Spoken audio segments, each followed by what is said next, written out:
Cinema నమః. నేను mister B. నా మాట సూటిగా ఉంటది, మ్యాటర్ క్లియర్ గా ఉంటుంది. మీరు చూస్తున్నారు మిస్టర్ బి ఛానల్. ఈ వీడియోలో మనం మాట్లాడుకుందాం యువ సామ్రాట్ నాగ చైతన్య, మన సాయి పల్లవి కలిసి నటించిన తండేల్ మూవీ రివ్యూ. మన సాయి పల్లవి సినిమాలో టైటిల్ ఇలాగే వేస్తున్నారు, అంతే కదా. మరి మనం బలంగా ఓన్ చేసేసుకున్నాం సాయి పల్లవిని. మన సాయి పల్లవే, వదిలిపెట్టేదిలే. తెలుగు ప్రేక్షకులు అలాగే ఫీల్ అవుతున్నారు. అందుకనే మూవీ టీమ్ ఆ ఎమోషన్ని ఎలివేట్ చేసే విధంగానే సినిమాలో ఆ టైటిల్ వేసింది అని చెప్పొచ్చు. తండేల్ ఈ వారం థియేటర్స్కి వచ్చింది. సినిమా చుట్టూతా కూడా సూపర్ పాజిటివ్ ఎక్స్పెక్టేషన్స్ ఉన్నాయి. ఆ ఎక్స్పెక్టేషన్స్ కి ఒక్క ఎలిమెంట్ యాడ్ అయిందంటే దుమ్ము దుమారమే బాక్స్ ఆఫీస్ దగ్గర. ఏంటా ఎలిమెంట్ అంటే పాజిటివ్ టాక్. మరి ఏంటి సినిమా టాక్ మాట్లాడుకుందాం మన సమీక్షలో. కథ విషయానికి వస్తే, కథ గురించి బేసిక్ ఐడియా అందరికీ వచ్చేసింది. ట్రైలర్ తో, మూవీ టీమ్ ఇంటర్వ్యూలతో, ఈ సినిమాకి సంబంధించి మూవీ టీమ్ బయటకు వదిలిన ప్రతి ప్రమోషనల్ కంటెంట్ తోనూ కథకు సంబంధించి ఒక ఐడియా వచ్చేసింది. ఇదో ప్రేమ కథ. శ్రీకాకుళం తీర ప్రాంతంలో మత్స్యకారుల గూడెంలో జరిగే ఓ అందమైన ప్రేమ కథ. రాజు,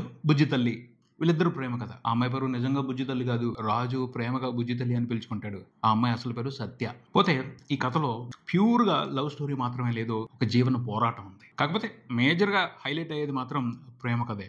అంతర్లీనంగా ఆ జీవన పోరాటం ఉంటది. రాజు, సత్య గాఢంగా ప్రేమలో ఉన్నారు. వాళ్ళకి విధి కొన్ని రకాలైన పరీక్షలు పెట్టింది. పెద్ద పరీక్ష ఏమిటి అంటే, ఉన్న ఊళ్ళో రాజు చేపలు పట్టే పరిస్థితి లేదు. గుజరాత్ వెళ్ళి అక్కడ చేపలు పడుతున్నాడు, వేరెవరి కోసమో చేపలు పడుతున్నాడు. సంవత్సరంలో 9 నెలలు గుజరాత్ వెళ్ళి అక్కడే చేపలు పట్టుకొస్తారు. 3 నెలలు మాత్రమే సొంత ఊళ్ళో ఉంటారు. ఆ 9 నెలల్లో కూడా నెలకు ఒక్కసారి ఇంట్లో వాళ్ళతో మాట్లాడుకోవడానికి అవకాశం. ఎందుకంటే దాదాపు నెల మొత్తం కూడా సముద్రం మీద చేపలను వేటాడుతూనే ఉంటారు. అంత కష్టపడతా ఉంటారు 9 నెలల పాటు. కుటుంబాలని పోషించుకోవడం కోసం శ్రీకాకుళం నుంచి గుజరాత్ వెళ్లి కష్టపడుతున్న మత్స్యకారులు. సత్య, రాజు ప్రేమ కథలో కాన్ఫ్లిక్ట్. వద్దు, నువ్వు వెళ్ళొద్దు, ఇక్కడే ఉండిపో అని అడుగుద్ది సత్య. కాదు, వెళ్ళాలి, మనం అలా చేపలు పట్టకపోతే జీవనాధారం పోతుంది అని చెప్పేసి పంతం కాదు, అది బాధ్యత. వెళ్ళాడు రాజు. అప్పుడు ఒక ప్రమాదం ఏర్పడింది. అరేబియా మహాసముద్రంలో నీళ్లలో కూడా బోర్డర్స్ ఉంటాయి, భూమి మీదే కాదు. ఇండియా బోర్డర్ దాటి పాకిస్తాన్ జలాల్లోకి వెళ్లారు అనుకోకుండా. పాకిస్తాన్ పోలీసులు తీసుకెళ్లి పాకిస్తాన్ జైల్లో పెట్టారు. రాజు, సత్య మధ్య ఎడబాటు. ఇంత సంక్లిష్టంగా తయారయ్యాయి పరిస్థితులు. ఆ పరిస్థితులతో పోరాటం మొదలు పెట్టారు. పాకిస్తాన్ లో జైల్లో ఉన్న రాజు, ఇండియాలో సత్య. చివరికి ఆ పోరాటం ఫలితం ఏమిటి? రాజు, సత్య ప్రేమ కథ ఏమైంది తెలుసుకోవడమే సినిమా. విశ్లేషణ విషయానికి వస్తే, వాస్తవ సంఘటనల ఆధారంగా ఈ సినిమా కథ తయారు చేయడం జరిగింది అని చెప్పారు. పోతే వాస్తవాన్ని జస్ట్ రిఫరెన్స్ గా మాత్రమే పెట్టుకున్నారు. మాక్సిమం ఫిక్షన్ లవ్ స్టోరీయే చెప్పారు అని చెప్పొచ్చు. సినిమాటిక్ కమర్షియల్ లవ్ స్టోరీనే చెప్పారు. అయినా కూడా ఈ సినిమాలో కొన్ని అంశాలు చాలా అంటే చాలా బాగున్నాయి. ఎంతో అందంగా, ఆహ్లాదంగా, మంచి ఎంటర్టైన్మెంట్ను పంచాయని చెప్పొచ్చు. ముఖ్యంగా love moments. Chandu Mondeti love moments ని చాలా చక్కగా రాసుకుంటాడు. ఈ సినిమా కోసం కూడా వండర్ఫుల్ లవ్ మూమెంట్స్ ని రాసుకున్నాడు. హీరో, హీరోయిన్ ప్రేమలో ఉండి వాళ్ళ ప్రేమని ఒకరితో ఒకరు ఎలా షేర్ చేసుకుంటారు, ఎంత ఆప్యాయంగా ఉంటారు, ఎంత అన్యోన్యంగా ఉంటారు, ఆ విషయాల్ని అద్భుతంగా చూపెట్టాడు. ఆ సన్నివేశాలను చూసినప్పుడు మాత్రం ఇన్వాల్వ్ అయిపోతాం. ఓ మంచి లవ్ ఎక్స్పీరియన్స్ ని ఎంజాయ్ చేస్తాం. అలాంటి సీన్స్ ఉన్నాయి, అలాంటి సిచ్యువేషన్స్ ఉన్నాయి. అందులో సాయి పల్లవి అద్భుతంగా పెర్ఫార్మ్ చేస్తుంది. ఆవిడతో పోటీపడి యాక్ట్ చేశాడు నాగ చైతన్య ఈ సినిమాలో. ఆ మూమెంట్స్ లో ఇద్దరు కూడా ఎక్కడ తగ్గల. సాయి పల్లవి సహజంగానే యాక్ట్ చేసుకుంటే వెళ్ళిపోతే, సాయి పల్లవికి వండర్ఫుల్ పోటీ ఇవ్వాలి అని కష్టపడ్డాడు నాగ చైతన్య. చాలా వరకు సక్సెస్ అయ్యాడు. కొత్త నాగ చైతన్యని చూస్తాం. ఇంతకు ముందులో అతను ఇలాంటి రోల్ చేయాల. రస్టిక్, రియాలిటీకి దగ్గరగా ఉన్న క్యారెక్టర్ ఒదిగిపోయి నటించాడు. బాగా చేశాడు. సాయి పల్లవితో పోటీ పడి చేశాడు. ఇద్దరు సీన్ లో ఉన్నారు అంటే పోటాపోటీ నటనే. నాగ చైతన్య లేని సీన్స్ లో సాయి పల్లవి బాగా హైలైట్ అవుతుంది. ఇద్దరు ఉన్నారు అంటే ఇద్దరు హైలైట్ అవుతారు. అంత బాగా చేశారు ఇద్దరు కలిసి. లవ్ సీన్స్ మాత్రం చాలా బాగా రాశాడు. ఫస్ట్ హాఫ్ లో కానీ, సెకండ్ హాఫ్ లో కానీ. వాళ్ళిద్దరి మధ్యన ఒక గ్యాప్ వచ్చినప్పుడు ఆ ఎడబాటు సిచ్యువేషన్స్ కానీ, ఎమోషన్ ని కానీ చాలా బాగా రాశాడు, చాలా బాగా తీశాడు చందు మొండేటి. తర్వాత దేవిశ్రీ ప్రసాద్ ఈ సినిమాకి ప్రాణం. అతనే ఊపిరి. తన పాటలతో మాయ చేసి వదిలిపెట్టాడు. మెస్మరైజింగ్ ఎక్స్పీరియన్స్ ఇచ్చాడు. బ్యాక్గ్రౌండ్ స్కోర్ తో కూడా ఒక అద్భుతమైన అనుభూతి ఇచ్చాడు. ప్రతి పాట స్పెషల్ ఎక్స్పీరియన్స్ ఈ సినిమాకి సంబంధించి. ఆ పాటల్లో అద్భుతం ఉంది. దానికి తగ్గట్టే విజువల్స్ ని చక్కగా తీసుకుంటూ వెళ్ళారు. సూపర్ గా ఎంజాయ్ చేస్తాం సినిమాలో ఉన్న ప్రతి పాటని. అలాగే చందు మొండేటి స్పెషల్ గా క్రియేట్ చేసిన లవ్ మూమెంట్స్ లో కూడా తన మ్యూజిక్ తో ఓ ప్రత్యేకమైన అనుభూతిని ఇచ్చాడు దేవిశ్రీ ప్రసాద్. ముఖ్యంగా ఆ వైలెన్ సౌండింగ్. బుజ్జి తల్లి అన్న తర్వాత ఓ వైలెన్ సౌండింగ్ వస్తుంది. ఆ సౌండ్ వస్తుంటే గుండె కొస పట్టుకుని లాగినట్టు ఉంటది, మనసుని గుంజినట్టు ఉంటది. అలాంటి చిత్రమైన జాతర చేశాడు దేవిశ్రీ ప్రసాద్ తన మ్యూజిక్ తో ఈ సినిమా వరకు మాత్రం. అండ్ ఎమోషనల్ సీన్స్ ఉన్నాయి. నాగ చైతన్య, సాయి పల్లవి వాళ్ళ పెర్ఫార్మెన్స్లతో ఆదరగొట్టేస్తుంటే తన మ్యూజిక్ తో ఓ స్పెషల్ ఎలివేషన్ ఇస్తున్నాడు దేవిశ్రీ ప్రసాద్. ఏడ్ చేస్తాం, కళ్ళమ్మడి నీళ్లు తిరుగుతాయి ఆ సీన్స్ లో. అలా చేశారు అందరూ కలిసి. అలాంటి సీన్స్ ఉన్నాయి, కొన్నిటిని బాగా ఎంజాయ్ చేస్తాం. సాయి పల్లవి గురించి చెప్పేది ఏముంది? ఏ సిచ్యువేషన్ అయినా ఏ ఎమోషన్ అయినా తన పెర్ఫార్మెన్స్ తో నెక్స్ట్ లెవెల్ కి తీసుకెళ్తుంది. అలాంటి సీన్స్ రాశారు, పెట్టారు ఈ సినిమాలో. సెకండ్ హాఫ్ లో ఎక్స్పెక్ట్ చేయలేదు, సాయి పల్లవి కోసమే రాసినట్టున్నారు కొన్ని సీన్స్ ని. సూపర్ హై ఇచ్చింది ఆ సీన్స్ లో తన పెర్ఫార్మెన్స్ తో సాయి పల్లవి. చాలా మంచి సీన్స్ పడ్డాయి. తన ఊరి జనం కోసం ఒక చిన్నపాటి ఫైట్ చేస్తుంది. అది మామూలుగా చూసుకుంటే ఒక చిన్న ఫైటే, ఒక చిన్న నిరసన, కానీ తన పెర్ఫార్మెన్స్ తో ఆ సిచ్యువేషన్ కి వండర్ఫుల్ హై ఇచ్చింది, ఒక వండర్ఫుల్ ఎలివేషన్ తీసుకొచ్చింది. చాలా సినిమాల్లో రెగ్యులర్ గా చూసిన సిచ్యువేషన్ అయినా తన పర్ఫార్మెన్స్ మూలంగా స్పెషల్ గా ఫీల్ అవుతాం. అది సాయి పల్లవి పర్ఫార్మెన్స్ లో ఉన్న గొప్పతనం. ఆవిడ పర్ఫార్మెన్స్ వేరే లెవెల్లో ఉంటుంది. ముఖ్యంగా వాళ్ళిద్దరి మధ్యన ఎడబాటు ఉంటుంది. 9 నెలలు దూరంగా ఉంటాడు, 3 నెలలే కలిసి ఉంటాడు. 9 నెలల తర్వాత అతను వస్తాడు. వచ్చినప్పుడు అతని కోసం ఎంత పరితపించిపోద్ది. ఏమన్నా పర్ఫార్మెన్స్ అసలు సాయి పల్లవిది, మై మరిచిపోతాం. సూపర్ యాక్ట్రెస్ అంటే.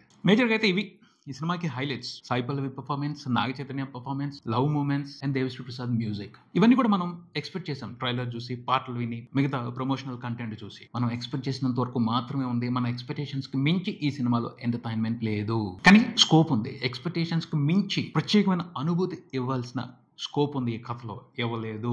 ఒక విషయం మాత్రం చాలా బాధ అనిపించింది. వాస్తవ సంఘటనల ఆధారంగా ఈ సినిమాను రూపొందించాం అని ముందు నుంచి చెప్పుకుంటా వచ్చి కథ స్టార్ట్ చేసే ముందు ఎక్కడైతే లాజిక్ ఎండ్ అవుద్దో అక్కడి నుంచి డ్రామా మొదలవుద్ది అని కార్డ్ వేశారు. సినిమాటిక్ అడ్వాంటేజ్ తీసుకుని కమర్షియల్ సినిమా తీస్తున్నప్పుడు అలాంటి కార్డ్ వేయాలి. వాస్తవ సంఘటనల ఆధారంగా సినిమా తీస్తున్నప్పుడు కూడా లాజిక్ని పట్టించుకోకుండా మేము గేమ్ ఆడతాం అని కార్డ్ వేసుకుని ఎస్కేప్ అవ్వాలని ట్రై చేయడం మాత్రం కరెక్ట్ అనిపించలేదు నాకు. ఖచ్చితంగా ఎస్కేప్ అయ్యారు. చాలా విషయాలు జోలికి వెళ్లకుండా, చాలా విషయాల్ని టచ్ చేయకుండా, వాస్తవానికి దూరంగా వెళ్ళి కొన్ని వాస్తవ విషయాల్ని చర్చించకుండా ఎస్కేప్ అయ్యారు. అందుకని ఆ కార్డు వేసుకున్నారు. వాళ్ళకి ఎంతవరకు అవసరం అదే చూపించాలి. కమర్షియల్ గా వర్కౌట్ అవ్వాలి, సినిమాని సేల్ చేసుకోవాలి, అంతవరకే ఆలోచించారు. అంతేగాని ఒక సందర్భం వచ్చింది, కొన్ని విషయాల్ని చర్చిద్దాం, వాటి గురించి ఆలోచన ప్రేక్షకులకి ఇద్దాం అన్న అవకాశం తీసుకోలేదు. దానికి రియాలిటీని బేస్ చేసుకుని సినిమా తీస్తున్నామని ఎందుకు పబ్లిసిటీ చేసుకోవాలి? చెప్పుకున్నాం, ఈ సినిమాలో ఒక ప్రేమ కథే కాదు, ఒక జీవన పోరాటం ఉంది. ఆ జీవన పోరాటానికి సంబంధించి రియాలిటీని డిస్కస్ చేయాల్సిన అవసరం ఉంది. మత్స్యకారులు శ్రీకాకుళం జిల్లాలో తీరం వెంబడే ఉన్నారు, సముద్రం ఒడ్డునే ఉన్నారు, కానీ ఇక్కడ ఎందుకు చేపలు పట్టుకోలేకపోతున్నారు? అంత దూరం వెళ్ళి గుజరాత్ లో ఎందుకు చేపలు పడుతున్నారు?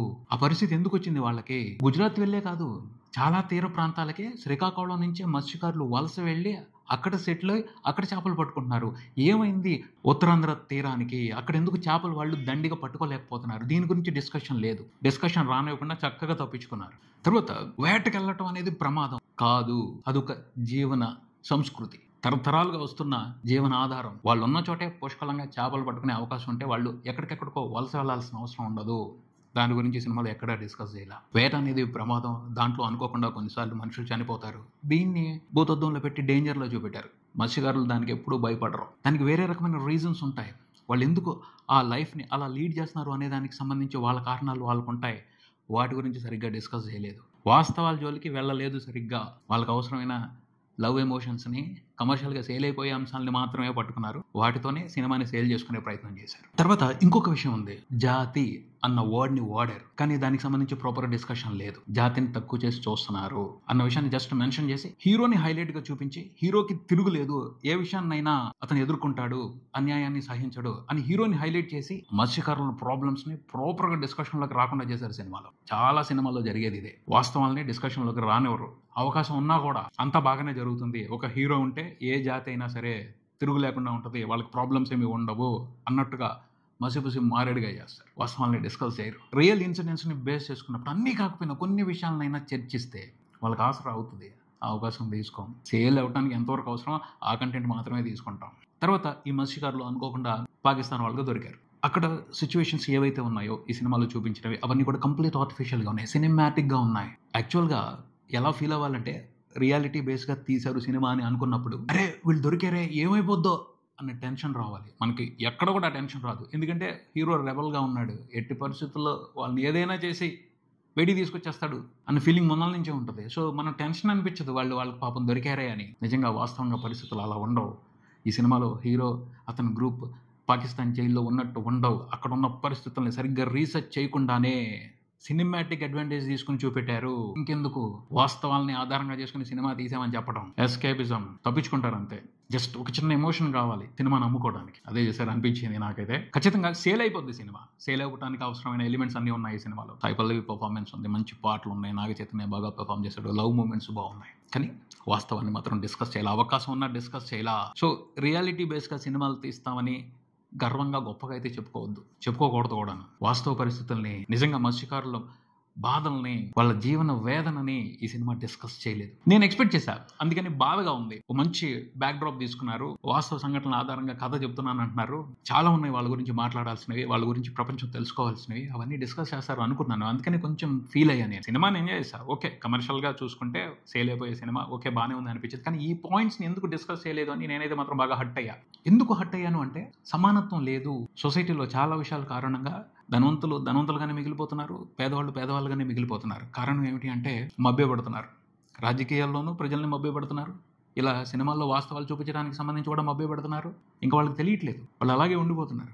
ఆ సమస్యలకి సరైన పరిష్కారం ఎక్కడా దొరకట్లేదు. నిజంగా డీటెయిల్డ్గా డిస్కస్ చేయదలుచుకుంటే, ఆ చేపలు పట్టే వాళ్ళకి సంబంధించి చాలా మంది దోపిడీదారులు ఉన్నారు. వాళ్ళు అంత కష్టపడి చేపలు పట్టుకొస్తారు, కానీ వాటి మూలంగా లాభాలని అనుభవించే వాళ్ళు, ఎంజాయ్ చేసేవాళ్ళు వేరే ఉంటారు. వీళ్ళు మాత్రం ఆ బాధల్లోనే ఇంకా అలమటిస్తూ ఉంటారు. అలాంటి డిస్కషన్ లేదు అసలు సినిమాలో. చాలా ఉన్నాయి, ఒకటి కాదు, చాలా ఉన్నాయి. ఎందుకంటే నాకు కూడా తెలుసు, నేను కూడా తీర ప్రాంతంలోనే ఉంటాను, వాళ్ళందరినీ అబ్జర్వ్ చేస్తూ ఉంటాను. చాలా విషయాల గురించి నేను అనుకున్నాను, ఈ పాయింట్స్ డిస్కస్ చేయొచ్చు, ఇవన్నీ ఉన్నాయి వీళ్ళ గురించి మాట్లాడటానికి. ఒకటి కాకపోతే ఒకటైనా డిస్కస్ చేస్తారో అనుకున్నా. అస్సలు రాజకీయంగా ఏదైనా ఇష్యూ వస్తుందేమోనని అలాంటి వాటన్నిటిని కూడా చక్కగా పక్కన పెట్టి, మంచిగా ఎస్కేపిజం సూత్రాన్ని పాటించి, హాయిగా వాళ్ళకి అవసరమైన కమర్షియల్ ఎంటర్టైన్మెంట్ని మాత్రమే తీసుకున్నారు ఈ సినిమాతో. సో మనం కూడా అంతేలే, చేసేది ఏమీ లేదు. సినిమా అనేది ఎంటర్టైన్మెంట్ కోసం మాత్రమే. సో ఎంటర్టైన్మెంట్ని మాత్రమే ఎంజాయ్ చేద్దాం. ఇలాంటి గోళ్ళు మనకెందుకులే కానీ, ఎప్పుడు ఉండేదే మన సినిమాల్లో, ఆ విషయం మర్చిపోదాం. అది పరిస్థితి. సినిమాటిక్గా చూసుకున్నా కొన్ని రెగ్యులర్ వ్యవహారాలు ఉన్నాయి. ఒక పరిపూర్ణమైన సంతృప్తిని అయితే ఇవ్వదు, కానీ డిసప్పాయింట్ చేయదు. బాగానే ఉంది సినిమా, ఓకే, మన డబ్బులు వేస్ట్ అవ్వలేదు, మన టైం వేస్ట్ అవ్వలేదు అన్న ఫీలింగ్ మాత్రం ఇస్తుంది. ఆ ఫీలింగ్ని ఎంజాయ్ చేయడం కోసం ఈ సినిమాని చూడొచ్చు. ఇది ఇక్కడికి, మరో వీడియోతో మళ్ళీ కలుద్దాం. ఈ వీడియో మీకు నచ్చితే లైక్ చేయండి, మీ ఫ్రెండ్స్తో షేర్ చేసుకోండి, మీ అభిప్రాయాన్ని కామెంట్ చేయండి, ఈ ఛానల్ని సబ్స్క్రైబ్ చేయండి. నేను mister B, keep watching mister B channel. Thank you.